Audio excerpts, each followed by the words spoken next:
So I found this amazing strategy and it was working perfectly. And then suddenly it just completely stopped working.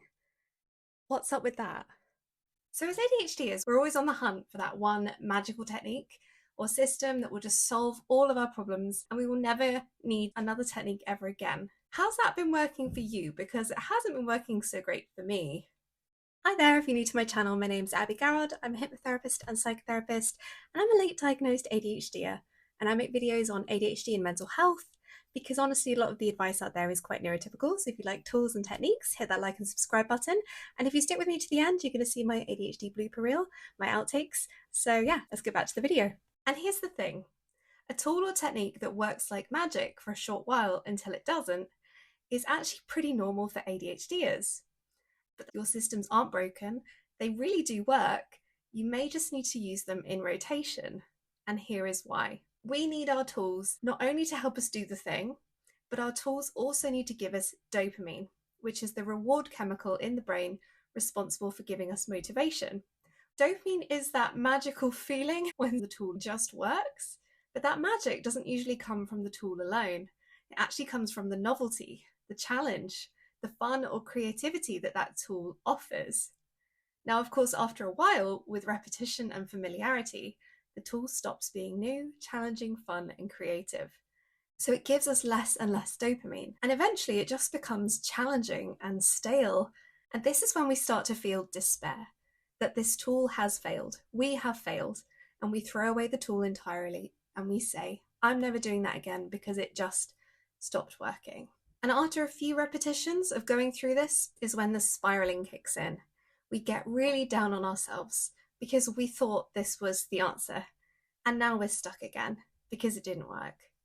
And we might actually feel scared to try anything new because we don't want the disappointment of having our hopes dashed. And this is when we say things like, I tried that technique, but it doesn't work for me. Or the far worse one, there must be something wrong with me because I've given up. And hearing that breaks my heart because I felt that too. It feels like there's no point trying anything because the solution just isn't going to last, so why bother? But here's the thing. Imagine if someone was looking at some monkey bars, wondering which one of these bars will be the one to get me from one side to the other. Well, none of them individually. If we only realize that it's not the one bar, but the progression, the movement from one bar to another, one tool to another, is what gets us across. Because your instinct to innovate is the reason that you can succeed. Your instinct to move from different tools is the reason that you can succeed. But you're never going to get very far on the monkey bars hanging on to just one bar. We can all chase that fantasy of finding that one perfect tool that always works forevermore.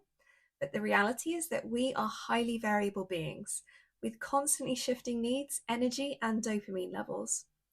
And what we need isn't just good tools, but new, exciting, interesting tools that give us that novelty and that magic, and we can ride the wave of motivation. And then we can retire the tool for a bit, and then we pick up a new tool. And the best part is you can come back to it in a few months and the magic will work again. Maybe not as great as the first time you discovered it, but luckily for you, you've got a highly creative and innovative brain on your side, a brain which is determined to make things interesting. So here's what I do now. I've begun to accept that there is never going to be a perfect tool that keeps the magic going forever. I find something that works and I get every drop of dopamine out of that system or technique. And then just when it's starting to go a bit flat, that is when I go to my pirate chest of tools and I see what looks fresh and interesting and inspiring right now. And what do you know? There's an old favorite tool that I haven't used in ages. And I love this thing. You know what? Feels like magic all over again.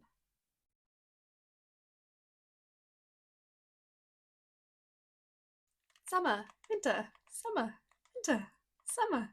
All right, I think we're going. I'm a hypnotherapist and psychotherapist, and I'm an undiagnosed? No, I'm very much diagnosed. Today we are featuring humidity. Category is Hermione Granger. In case you find another clever way to get us killed, or worse, expelled, and psychotherapist, and I'm a late diagnosed ADHDers. Plural. I'm plural. Okay. Hello, welcome to my channel. I never take a breath. Not once, not twice, not 3 times. For me.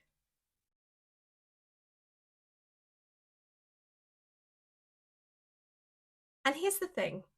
A tool or technique that works like magic. Let's get someone going.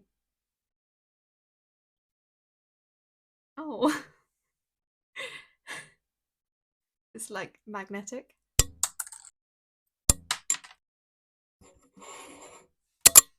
Yes. So I set myself a publishing deadline of 4:30.